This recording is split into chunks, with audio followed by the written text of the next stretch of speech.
това видео ще научите как да управлявате своята галерия. В административния панел на вашето място трябва да кликнете върху линка Снимки от навигационното меню вляво, след което да изберете таб Добави снимка.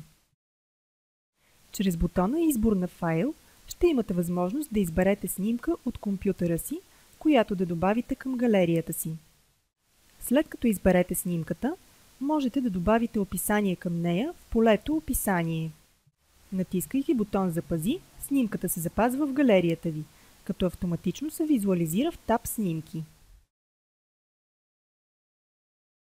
Можете да повторите процеса, докато качите всички желани от вас снимки.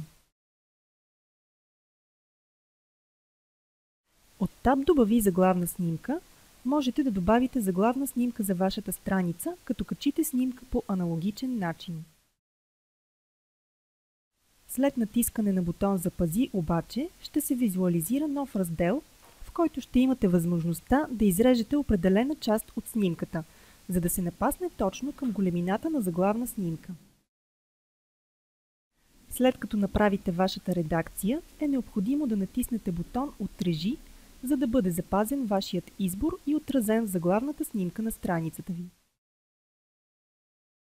Ако отидете към страницата на мястото си, ще видите първоначално заглавната си снимка, като от менюто вдясно можете също да изберете между снимки от галерия и карта.